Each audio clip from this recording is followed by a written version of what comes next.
The America's Democrats podcast, a project of 21st Century Democrats, is made possible by contributions from our listeners. Want to do more? Go to americasdemocrats.org and click Donate. And thank you for allowing us to be your voice. And if you enjoy the show, please share it with your friends on Facebook and Twitter, and leave us a review on your favorite podcast app. This is the America's Democrats podcast, the weekly podcast for stand-up Democrats. I'm your host, Jim Cuddy. This week, Congressman Raul Grijalva outlines a plan to carry through a progressive agenda in a Biden presidency. Small business expert Jere Glover proves that Democrats are better for the economy. And Bill Press with Dr. Mary Trump on why she calls her uncle the world's most dangerous man. Had enough of Fox News, the House Freedom Caucus, and Donald Trump? If you want the facts that you won't get from them or from the fake news sites of the alt-right, then stay tuned. Our sponsor, 21st Century Democrats, works hard to get everyday Democrats involved in returning our party to its roots and to success at the ballot box. Sit back and listen, then stand up and fight. And follow 21st Century Democrats on Facebook for all the latest progressive news. We're glad you can join us. Looking ahead to Democratic wins up and down the ballot, Congressman Raul Grijalva looks forward to a powerful opening for progressives to advocate their agenda from the inside and not just rally on the outside.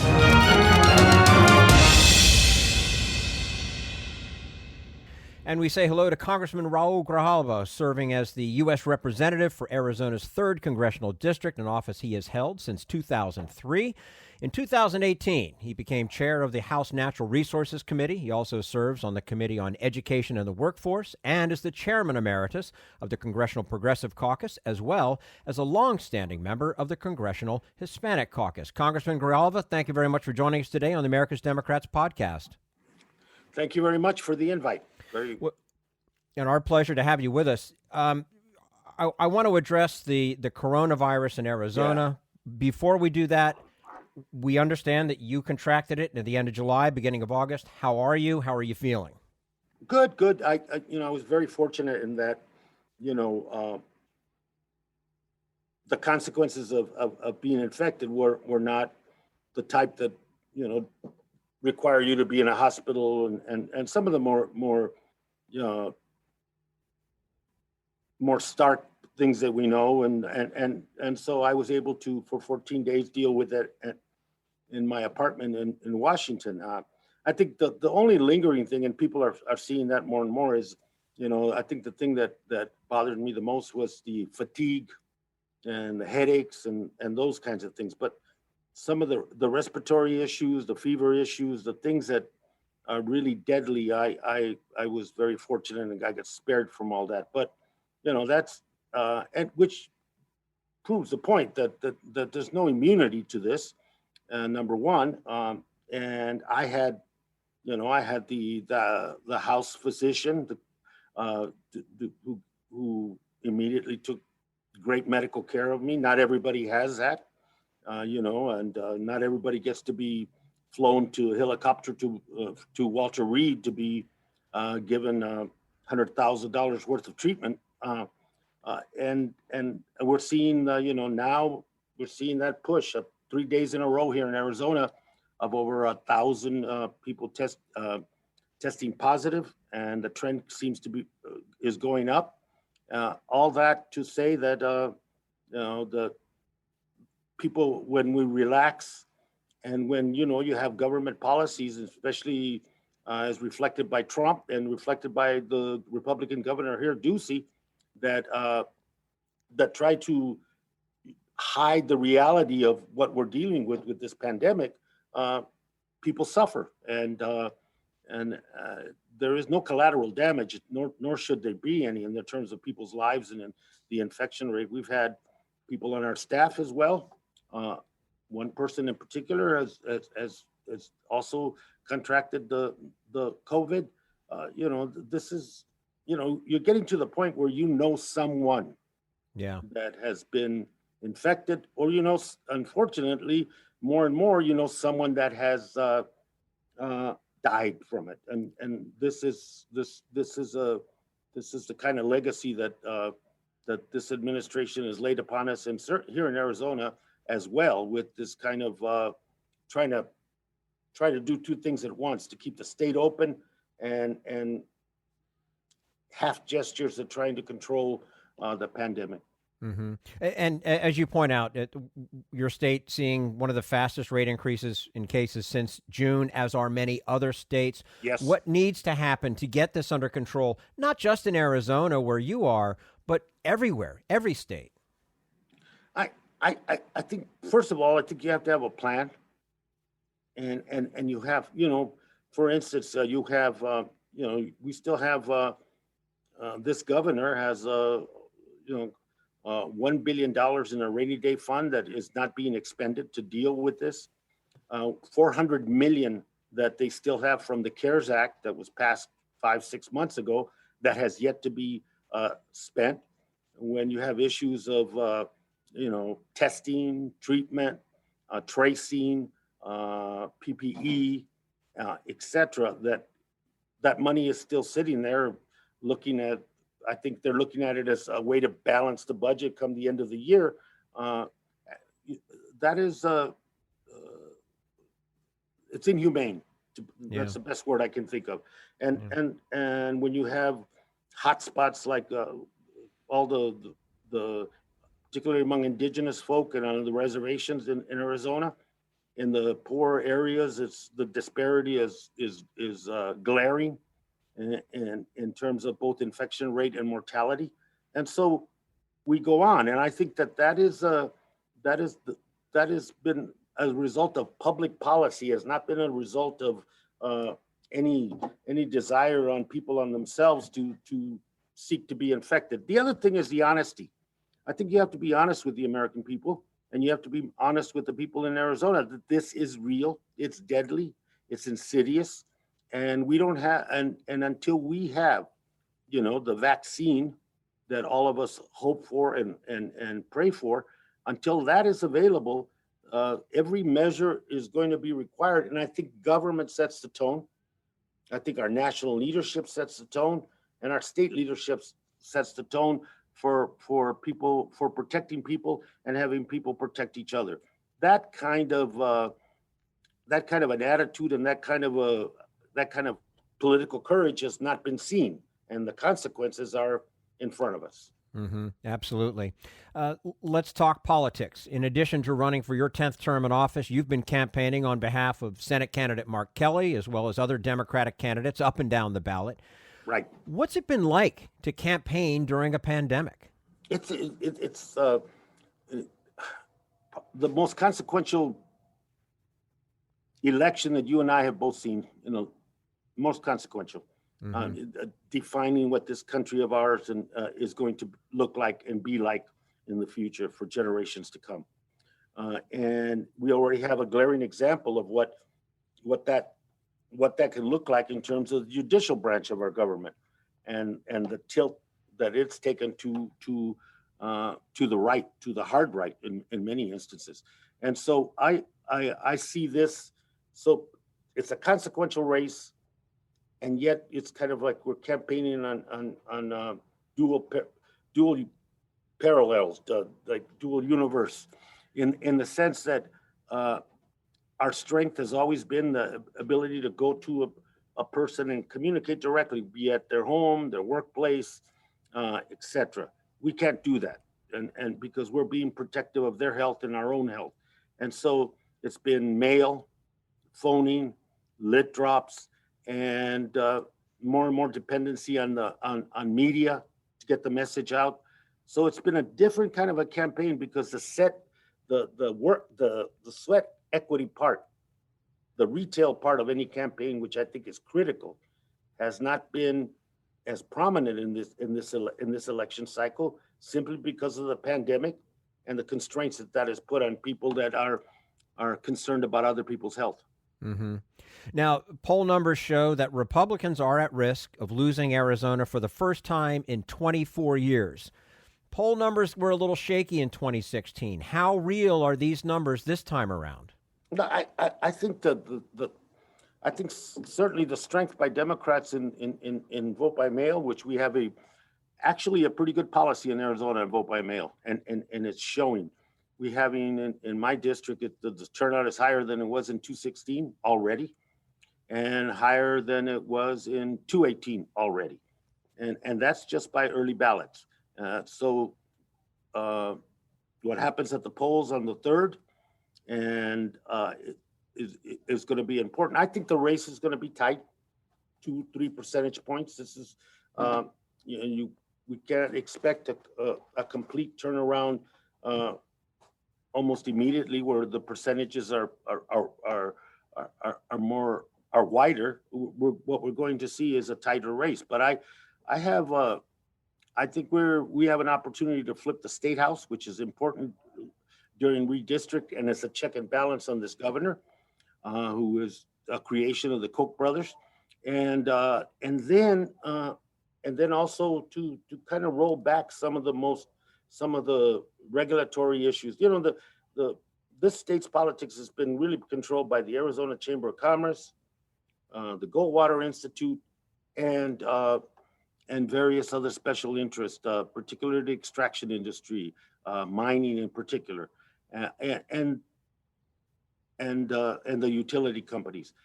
I think that shift is happening and will continue to happen. You saw it 2 elections ago, and now you see it. I think there is a good opportunity. I am hopeful and optimistic that Biden can flip this, that Kelly is going to win the Senate race, which helps in terms of on a national level. But the down ballot, I think, is something to also look at. The House and the Senate in the state, local positions from constable, school board, all the way up to corporation commission, all at stake, and with a great opportunity to really have a huge impact. I think we turn blue, and then we have an opportunity to do something that hasn't happened in 3 decades in Arizona, is to try to put some balance and have Democrats begin to govern here for a while. Congressman, what's your sense of what's driving these numbers? I mean, this is as close to blue as it's been in forever. Arizona's history around the issue of immigration. We've been the petri dish of every restrictive, bigoted initiative that you can think of, from Proposition 1070, from the law 1070 to restrictions to racial denying of certain classes that taught about people's history, but whether they be Latino, indigenous, etc., eliminating those from our schools. The list goes on, and that bigotry is, there's a reason why this state was a pre-clearance state for all these years, and that is because of that history. And so you have that residue for a decade plus that the voters in Arizona, particularly young and of color voters, have had to experience. So you had that lesson already, and then Trump reinforced that lesson with his rhetoric, with his actions, and what he has done in terms of destabilizing the economy along the border here, and the militarization of our border, and the heavy-handed enforcement, the separation of kids, all are part of that. And then you add to that the pandemic and the failed response nationally and at the local level. Combining those two factors, and particularly the enhanced and large participation of young people in this election, I think has been the difference. And demographically has changed it. There's the in-migration from other parts of the country comes with a different political perspective as they come to Arizona. The growth of communities of color in Arizona, particularly Latino and indigenous, has an impact. And the response to the pandemic, I think, is key in terms of what's motivating voters right now. And the rhetoric of this man and the enablers, whether it's McSally or the Republican state legislature or this governor Ducey, just to reinforce that rhetoric, I think is a message. And for those of us who are don't live with the perpetual fear that undocumented people live with in this state and in other parts of the country, and happen to be of color, the assault on our civil rights, because the brush is very broad, and when it gets painted, nobody is immune from what Trump has been doing. So I think all those factors have given that momentum and that need to do something, and voting now is seen for progressive organizations as one of the tools that we have to be good at in terms of changing public policy. It is community organizations, what we've had to do to fight these issues on the streets and the courts, etc., is all good and necessary. But now I think the electoral tool is being seen, elections being seen as part of that tool in the progressive agenda that we have to use well. Mm-hmm. We were speaking to Raul Grijalva, a congressman from Arizona's 3rd Congressional District. And Congressman, looking ahead to after the election, this is something you touched on just a moment ago. One of the issues that former Vice President Biden has committed to is trying to reunite 545 children with their families after they were separated under Trump's immigration policy. You recently said the children are, quote, effectively orphaned with the explicit consent and active participation of the Trump administration, close quote. What does this tragedy tell us about Trump's immigration policy, and where do we need to go from here? That policy was built on the concept of hate. That policy was built as a rhetorical exercise over and over again as a means to get votes and to create division. We all know that. But in practice, what it has done, it has soiled our reputation as a nation and soiled our values as a nation. But what it's also done, I think it has hit the empathy button in what I believe is the majority of the American people. Sense of decency and sense of fair play, and I think Biden saying the first thing executive order will be the task force to try to reunite these children, and some of them are now 18, 19. This has gone on for 5-6 years, and so I think it'll be a difficult task. Many parents in Guatemala and in El Salvador, etc. Aren't anxious to bring their kids back to the situation that they're having to endure with persecution in their own countries, let alone bringing back a child of theirs that to face the same thing. All those factors are going to be in play, but the reason that we're here is that this was a government policy created this, and this is, I think, the most glaring example of the punitive policy that undertook. There was no empathy involved. There was no humanitarian gesture involved. There was no sense of how do we find a solution. It was about being the strong man and proving to somebody. And I think separating these babies from their mamas is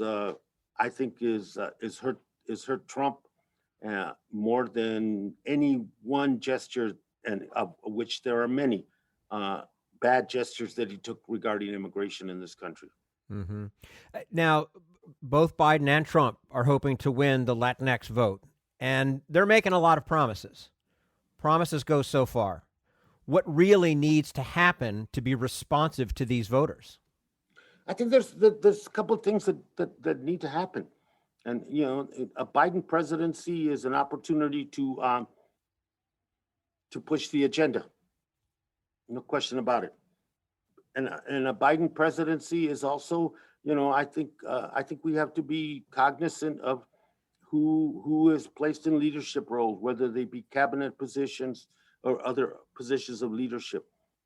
I think that's where progressives need to have an influence, that we have to have, our echo chamber has to be inside the administration, not just outside. Mm-hmm. And our point of view has to be part of the discussion, not something that we have to rally afterwards when a decision is made.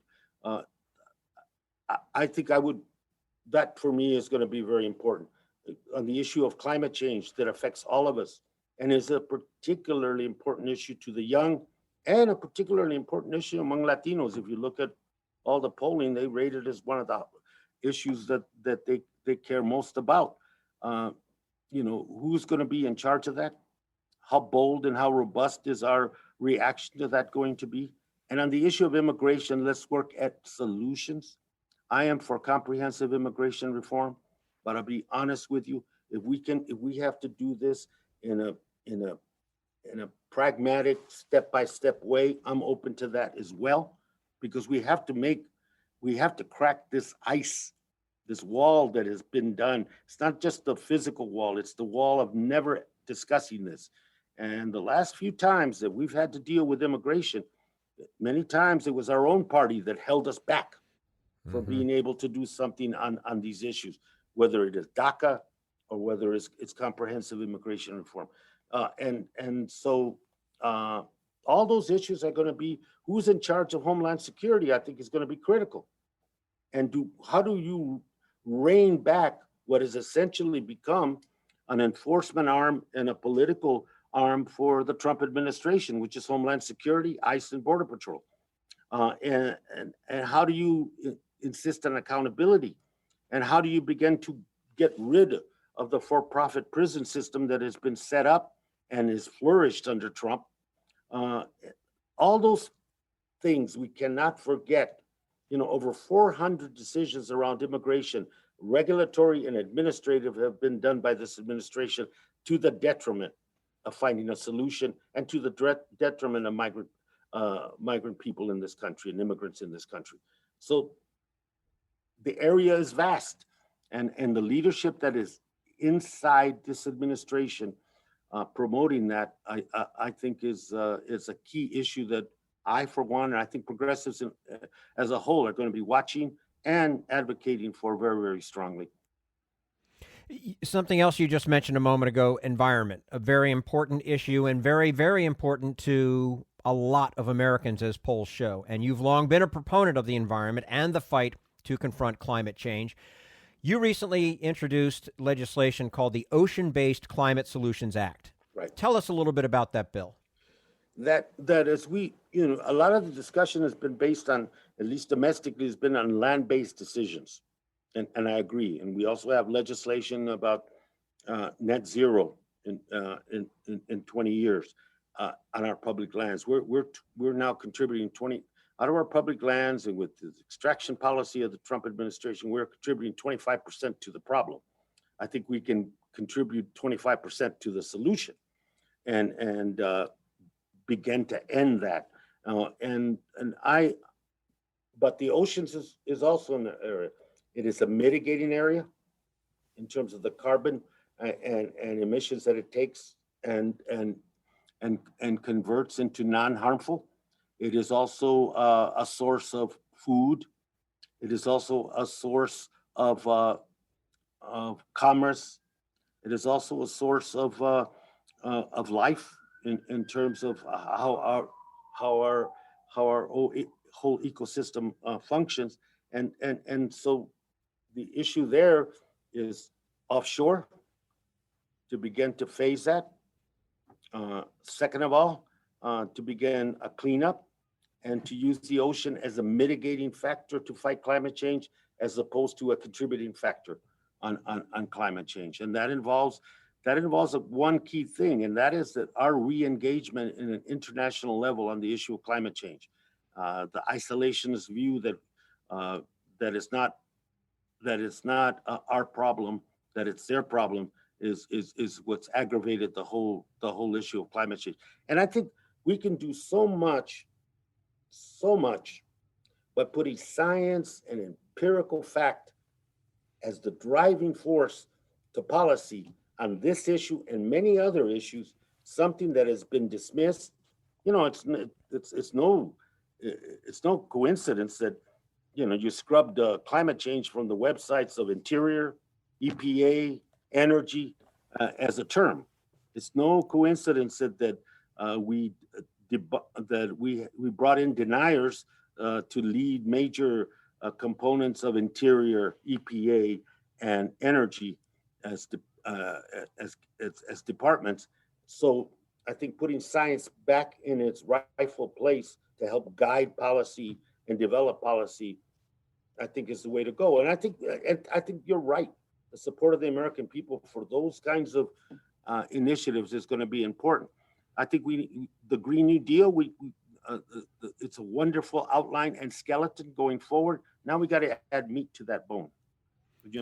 I was going to follow up if in fact your Ocean-Based Climate Solutions Act, as well as other related, do you see that as something that ties into a bigger plan Absolutely. such as a Green New Deal? Yeah, I conceptually I support the Green New Deal. I have and always have, but I think Congress, the House was doing its job. Everything from defense to Interior to Energy and Commerce, every committee has a obligation to the concept of the Green New Deal to begin to put some meat to the bone. Right now we have the guideline, the guide, the aspirational, this is where we should be. Now I think it's time to say, okay, this is the building blocks to get there. And so at all levels, I think that I still think the House of Representatives will be the lead on this. I really do. And then the Senate needs to follow, and with the support of the administration, pushing the Senate to do the right thing going forward. I used to get frustrated when I can still remember when we were in charge of the Senate. I used to get frustrated because good pieces of legislation would kind of go into the abyss. And now with the Republicans being in charge and having experienced that, it's not just the abyss; they were completely ignored and destroyed. So I think we have an opportunity to I've always said, let people vote. Let your elected representatives, be the senators or congresspeople, vote on these issues, and let the community and their constituents be the judge of their actions, as opposed to not taking any position, and therefore nothing gets done. Mm-hmm. Absolutely. Before we let you go, let's assume Joe Biden wins this election. One of the biggest questions is, what do progressive Democrats need to do to push him to their agenda? What is your sense of that challenge? I think that challenge is there's a good barometer on how I think we go forward, and that is keep doing what we're doing. That this is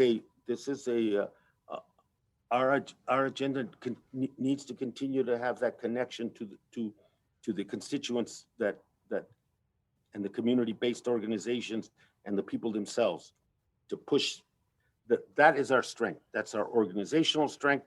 And we need to continue to develop it. It's an inside-outside game, and because we are in charge. Let's say the best scenario happens. We control Congress and the White House. That doesn't mean that the outside of Congress, outside of the Beltway force, is ignored. In fact, this is a time when that needs to be even more prominent than it is now. And as you know, because we've been the opposition, I think now we need to be the ones that push the agenda and do it. I don't think we can forget that. And then the other issue is that this is not a personality. Don't turn this into a personality cult. That this is, make the issue first, and then I think you can rally people around it, and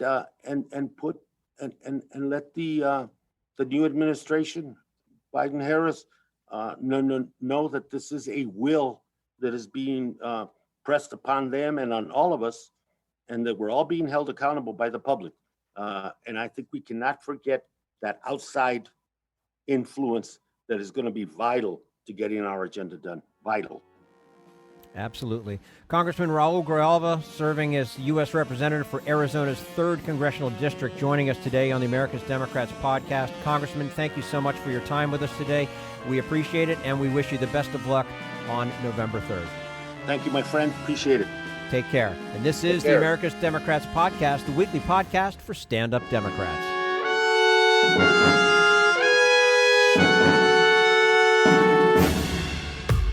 We want you to sit back and listen to this americasdemocrats.org podcast, a project of 21st Century Democrats. But we need you to stand up and fight. Do you want to get involved and help get our party back to its roots and to success at the ballot box? You can make your contribution to help us keep this show going and to elect Democrats who will stand up for democratic principles. Go to americasdemocrats.org and click on Donate at the top of the page. This Social Security measure, I believe that we must pass legislation to provide medical care. This is our tradition. When our grandparents came to America, it was the Democratic Party which said, welcome. It was the Democratic Party, the party of Roosevelt and Truman and Kennedy and others, who said that America belonged to all its people, not just a handful of the rich or a few giant corporations. That's why great leaders like FDR fought so hard for Social Security, and why JFK stood up to the insurance companies and their Republican allies to get Medicare. It's not just one thing, or one time, in one place. It's about a whole history of standing up to the Republicans and saying someone has to be on the side of regular working people in America, whether it's defending Social Security or just the way your loved ones are treated on the job. That's what the Democratic Party is all about. And that's why this message has been brought to you by the Democratic Party. Working people like you and me. Paid for by 21st Century Democrats. Not authorized by any candidate or candidates committee. This is the America's Democrats podcast, the weekly podcast for stand-up Democrats. Coming up next, Busting the Myth. Jere Glover explains why Republicans are not better for the economy than Democrats, and why Trump is no exception. But first, we turn to Jim Hightower, America's #1 populist, for his common sense commentary. There's a mournful Peggy Lee song that asks the existential question, is that all there is?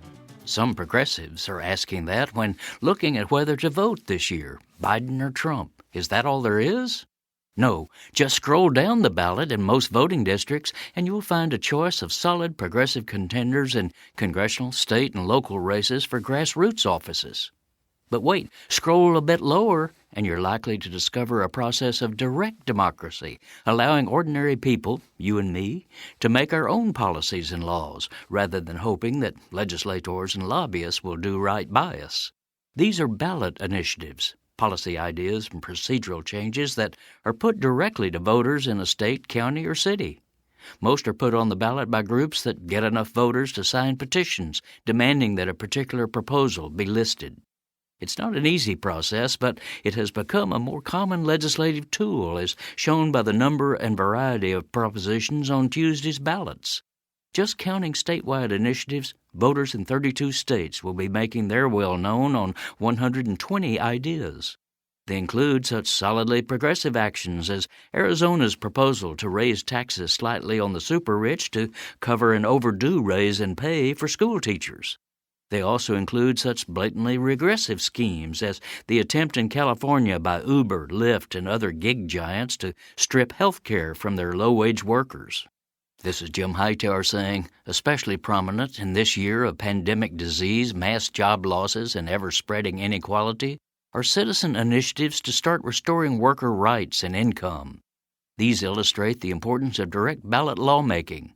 When public officials and corporate hierarchies snub people's needs or carelessly harm them, the initiative is a democratic path for asserting the people's will.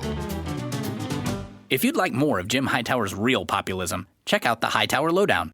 Jim's monthly newsletter gives you the real lowdown on which corporations, by name, are doing what to the middle class, our environment, and our democracy. Each month, the Hightower Lowdown brings you facts you didn't know, along with actions you can take to fight back. It also comes with a sense of humor. Hightower believes we can fight the gods and still have fun. Plus, get this, it's cheap. Only $15 brings you 12 issues a year.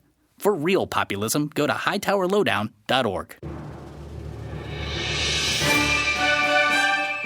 This is the America's Democrats podcast, the weekly podcast for stand-up Democrats. Jere Glover has been collecting data for decades comparing national economic performance under Democratic and Republican administrations. He says that unlike our current president, the numbers don't lie. Democrats run the economy better. And we say hello to Jere Glover, a Washington attorney who specializes in the role of government regulation of small businesses.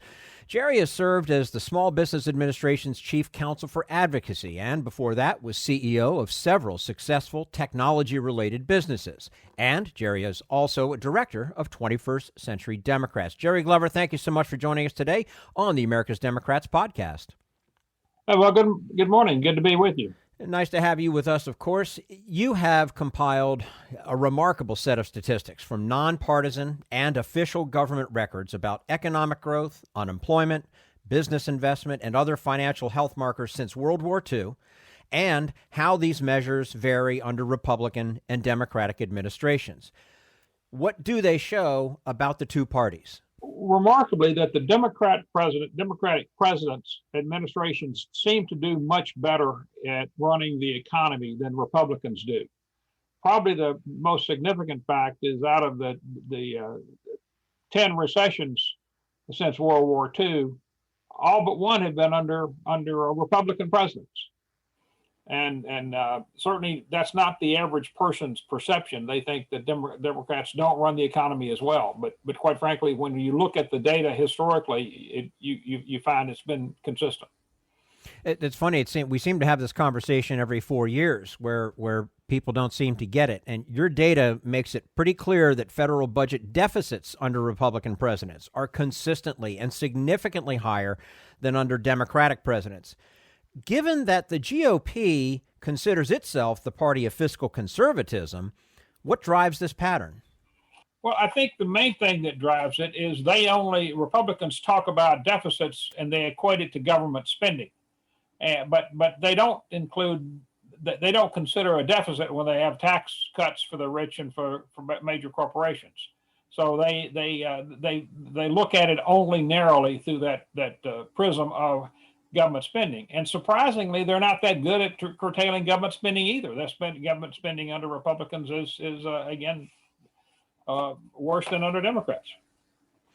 Now, Trump has had to deal with a crisis that few other presidents have had to deal with. But even before the pandemic, what kind of budget deficits were we seeing under his administration?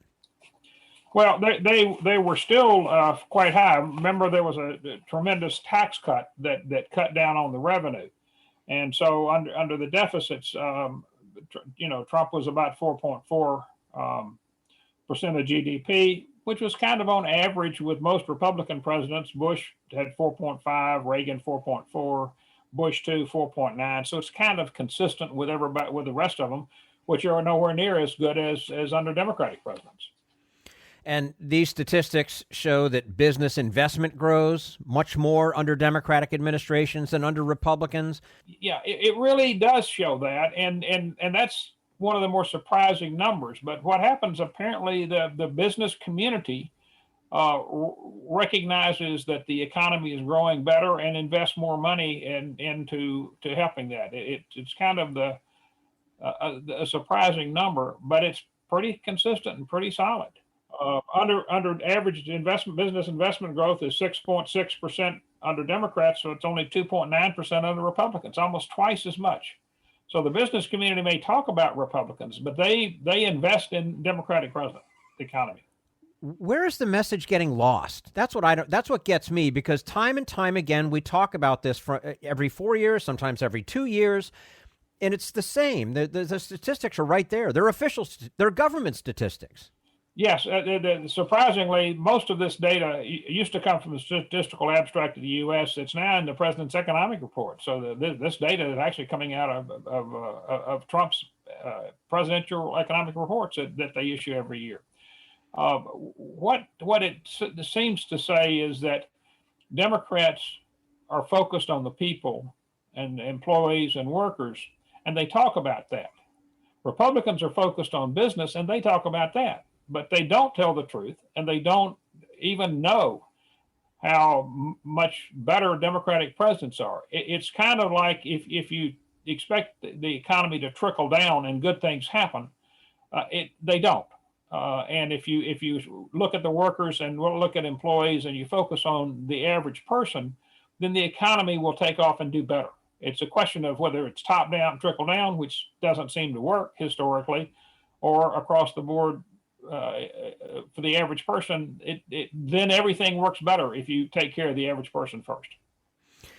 Let's turn to jobs. What does your data show about unemployment and job creation in the past 70 years and then the last 4? Well, in terms of job growth, the average job growth, the total jobs created under Democratic presidents was 68 million versus 32 for Republicans. And the average growth per year was 1.9 million jobs under Democrats and 825,000 under Republicans. And when you look at the last few years, you have the Trump doing 4% average, and you see that again puts him sort of on average with other Republican presidents, but not as good as most Democrat presidents. Mm-hmm. We're speaking to Jere Glover, Washington attorney who specializes in the role of government regulation of small businesses. Jere also is a director of 21st Century Democrats.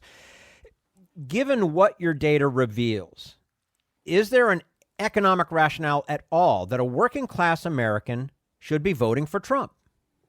There really isn't. There's no indication in that under Republicans that the average person does better on any indicator you can look at. Now, you see more jobs. You see the economy growing better.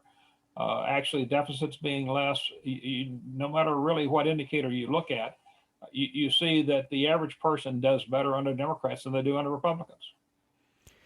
Now, are Democrats really that much better with budgets, deficits, job creation than Republicans, or are there unusual historical quirks, for instance, the pandemic that we're going through right now, that come into play?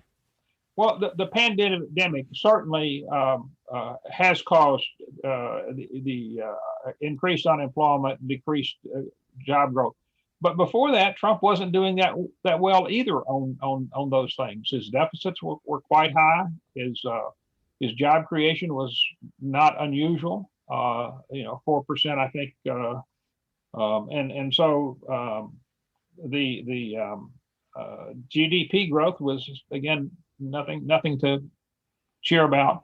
And in most cases, Democrat presidents did much better than Trump did, and during the time. And Obama's last 3 years saw significantly more job creation and economic growth than under Trump in his good years. Mm-hmm.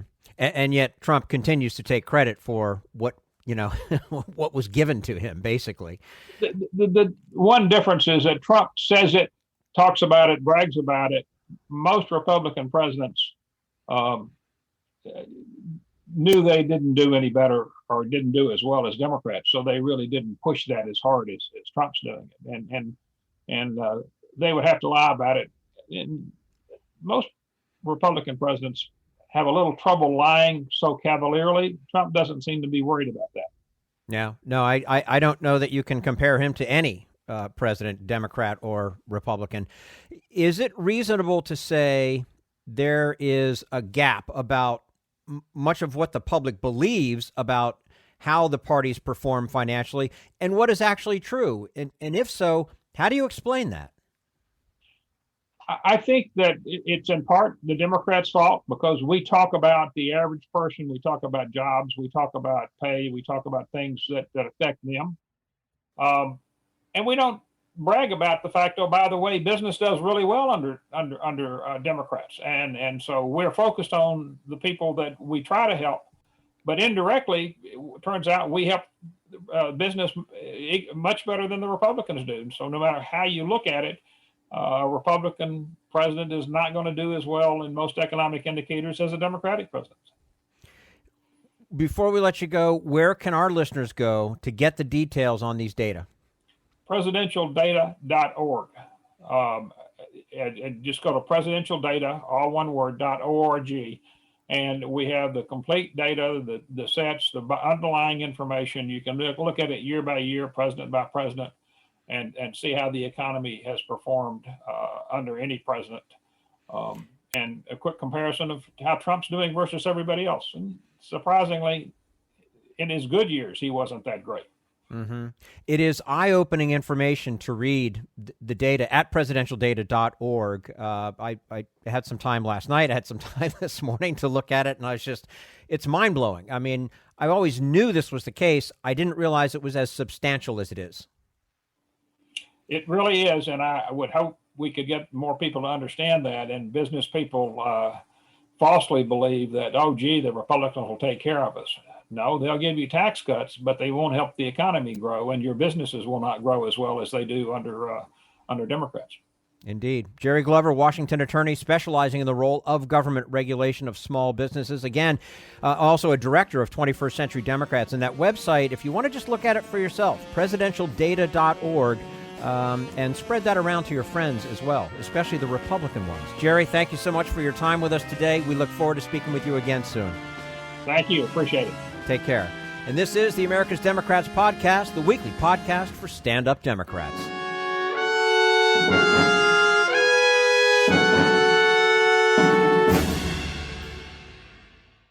We want you to sit back and listen, but we need you to stand up and fight. Help get our party back to its roots and to success at the ballot box. Make your contribution to keep the AmericasDemocrats.org podcast, a project of 21st Century Democrats, on the air, and help elect stand-up Democrats. Go to AmericasDemocrats.org and click on Donate at the top of the page.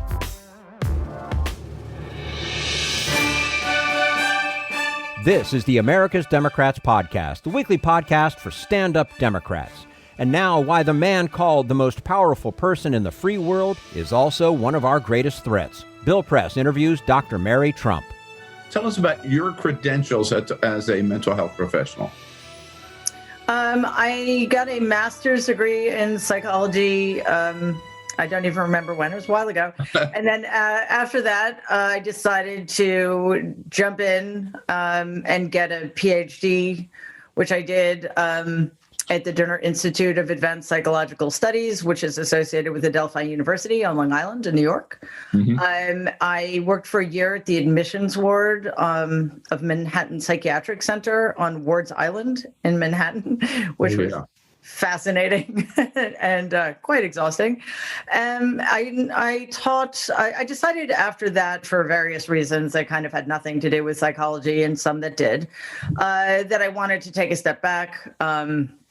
And I taught, instead of, working with patients, which I had also been doing in local clinics, I decided just to focus on teaching and research for a few years. And then eventually I just decided to leave the profession entirely. So it's been a while since I've been actively a psychologist, but between my training and the teaching, I taught courses that turned out to be very relevant, like psychopathology, trauma, and developmental psychology, which came in handy when I was trying to write at least the family part of the book. So the title, Too Much and Never Enough, but the subtitle, How My Family Created the World's Most Dangerous Man. Were you exaggerating to make a point, or do you really believe that your Uncle Donald is the world's most dangerous man, and why? Unfortunately, it's not an exaggeration. Now, obviously, my grandparents didn't set out to produce somebody as dangerous as Donald is, but what they did do was raise a child who ended up having severe psychopathologies. So if he weren't in a position of power, he would still be dangerous, but it would be more just to himself and the people around him. In modern history, the person at the head of the American government has been traditionally referred to as the world's most powerful person, the so-called leader of the free world. And unfortunately, Donald is now in that position. So if you put those two things together, his severe psychological disorders and the power to which he has access, we get somebody who is indeed the world's most dangerous person. One takeaway for me from the book is you really cannot understand Donald unless you know and understand his father, Fred. Yep. You say early in the book, identify Fred as a sociopath, and you say that those traits that you would find, behavior you find in the sociopath include, quote, lack of empathy, a facility for lying, an indifference to right and wrong, abusive behavior, and a lack of interest in the rights of others. Bingo. Right? I'm familiar. So did we elect the father or elect the son? Oh, we got some combination of both, that's for sure. In the book, as you know, I don't directly diagnose Donald because it's technically impossible. Like, diagnosis is a technical process that you cannot go through with somebody who's not your patient. So, and I don't think it's necessary. What's much more important is that people pay attention to his behavior. And I do point out certain symptoms he has that fall under the rubric of some personality disorders. But I also think it's important to look at the bigger picture because there's so much overlapping comorbidity with him, because it's not just the potential personality disorders. He also is alleged to drink 12 Diet Cokes a day. And that suggests to me he has a substance abuse disorder. That's a lot of caffeine, and it clearly is going to impact your functioning in one way or another. He doesn't sleep enough, so he has the physical issues that exacerbate the psychological issues and vice versa. And it's a complex picture. But again, if we boil it down to observable behavior, I think that's more useful. And it seems, would you agree that Fred, the father, encouraged, enabled, and ended up funding the kind of behavior attributes of Donald Trump that we all suffer from today?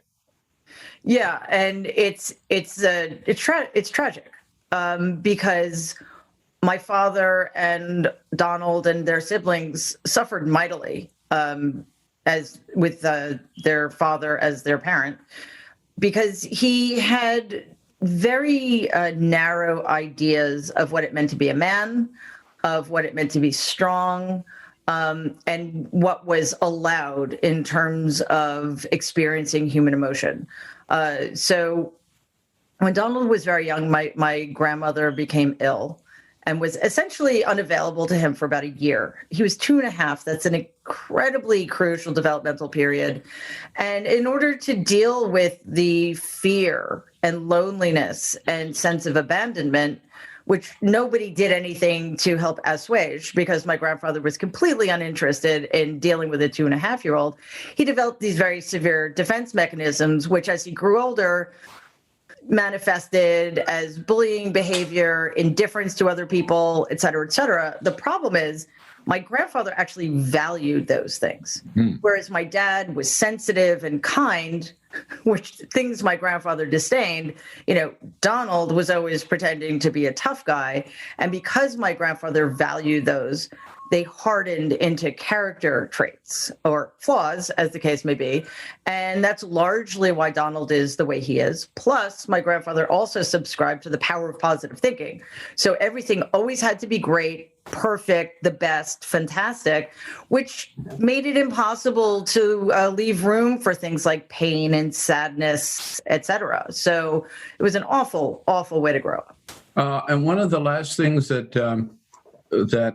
your father would appreciate or would tolerate, I guess, was a sign of weakness, right? Weakness was to be avoided, right? Yeah. Oh, at all costs. Right. At all costs. And the other thing that came through is cruelty. I mean, you actually say that for Donald, cruelty is the point, and that he learned that from his father, that taking pleasure in humiliating others. Learned it as a kid and still does it today. Yeah, right. Exactly. And, first of all, it's important to understand that it's not just that my grandfather, made it clear to his children that weakness wasn't tolerated. It's the way he defined weakness. being kind was weak, being sensitive was weak, being generous was weak, being sick in any way whatsoever was weak. Whether it was an addiction or, some other kind of physical illness. And we see how that's playing out with Donald's response to COVID. But in terms of the cruelty, it's a power play for him as well. It's a way to assert his superiority to people he believes are weaker than he is. Right. So you admit you did not try to do a diagnosis of Donald Trump, but from what you have seen and we've all seen, do you believe he is mentally imbalanced? Oh, there's no doubt. And what's so frustrating is it seems that that's been clear for a very, very long time. So even if we just look at, I'm going to use the term narcissism colloquially, okay? Right. But if we look at his self-aggrandizement, especially for those of us who know how ridiculous it is because he's always been such a failure as a business person, and we look at his mendacity, like there's nothing balanced about those things. So even if we forget about the lack of empathy and the impulsivity, just those two things alone, because he was sort of pathologically self-aggrandizing and lying his head off long before he got to the Oval Office. So it's just kind of strange to me that more people didn't focus on that. Right. When he started to run for president, what did you think about that? Oh man, I didn't take it seriously because I didn't think he did. He'd done it before, you know. It was always a money-making grift. It was a way to get attention to his brand and elevate it. Free advertising. And unfortunately, the media cooperated the way it always has with Donald. And the Republican Party ran such an abysmal primary that it gave him a lot of openings. So I still, though, didn't take it seriously. Obviously, after he got the nomination, I was more concerned because even if he had a 1% chance, that was cutting it too close. But I was at a disadvantage. I had known him my entire life, and I was a New Yorker. So I didn't understand how people outside of New York City viewed him. So now I know. I take it that you did not vote for him? No. No. And honestly, I don't know what I would have done if I'd been a Republican. I'd like to think that I would not have been able to pull the lever for him, but I've been a Democrat since I first voted for Michael Dukakis. So it wouldn't have happened, and I wouldn't have voted for any Republican candidate. You talk in the book about you describe the family visit to the White House for your aunt's birthday party. Is that the last time you saw Uncle Donald? It is indeed. Yeah. I think that's going to continue to be the case. It was an awkward moment for several reasons, right? Tell us a little about it. Yeah, it was very stressful. With the exception of my Aunt Marianne, I hadn't seen my other aunt or my two uncles or any of my cousins since Ivanka's wedding in 2009. So I went into it with great trepidation. I didn't know what to expect. I knew why I had been invited, but I didn't know how anybody else would react. So we get there, and it was only about 30 people. We went to the Oval Office. We did a little tour of the residence, but I didn't actually say hello to Donald until we were heading into the dining room, and he was standing at the entrance greeting people. And when he saw me, whom he had not seen in 8 years, he pointed at me and he said, "I specifically asked for you to be invited." And I laughed because it was completely untrue. But at the same time, because, Donald can be superficially charming, it sort of made me feel good that he went to the trouble to tell that lie. So it kind of broke the ice a little bit, but I had very little interaction with him for the rest of the meal because in the Trump family, you sit down, you say their ridiculous prayer, you eat the meal, we took pictures with him, and then we left. Right. But the moment that I remember is when I think it was your Uncle Robert. No, it was just Aunt Marianne who told the story about the mashed potatoes. That's something that really stuck with Donald, right? Tell us. Yeah. Yes, you're right. That actually was sort of the pivotal moment in the meal for a couple of different reasons. This is a story that has been told on occasion throughout the years since my dad died in 1981. And I think it's always Marianne who brings it up. And it's almost always at the beginning of a meal. And she tells the story, I think, partially to bring my dad in, so he is with us in some way. But also she tells it deliberately to get under Donald's skin. The story is this. When Donald was about 7, the 5 kids were hanging out in what we call the breakfast room in my grandparents' house, which is right near the kitchen, waiting for my grandmother to finish cooking, and she's putting food on the table and going back and forth. And Donald is in the process of absolutely tormenting his little brother, Robert, who's getting more and more upset. And my dad and Marianne, who were quite a bit older, can't get him to stop just being a horrible brother to this little kid who was probably 5 at the time. My grandmother couldn't get him to stop, and it was just getting worse and worse and worse. So finally, my dad was at his wit's end, and he picked up the bowl of mashed potatoes my grandmother had just put on the table, which must have been huge because there were 7 of them. And he dumped it right on Donald's head. And because it was so spontaneous and so unexpected, everybody just burst into laughter except Donald. And I think it's the first time in his life that he experienced that kind of humiliation. And he experienced it at the hands of my dad, which probably, turned the knife a little deeper. And based on his reaction to that, the telling of that story decades later, and it's always the same reaction. He sits back, he crosses his arms tightly, he pouts, and he looks down. He's never gotten over it. And that's a really bad sign.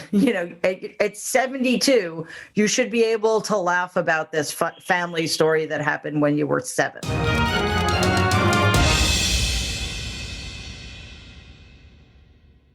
Bill Press with Dr. Mary Trump, author of Too Much and Never Enough, How My Family Created the World's Most Dangerous Man. If you'd like to hear the entire interview, visit BillPressPods.com.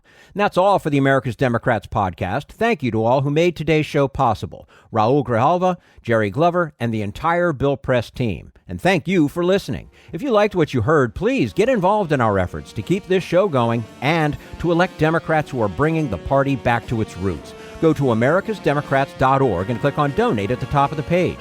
And be sure to find 21st Century Democrats on Facebook and Twitter, and leave us a review on your favorite podcast app.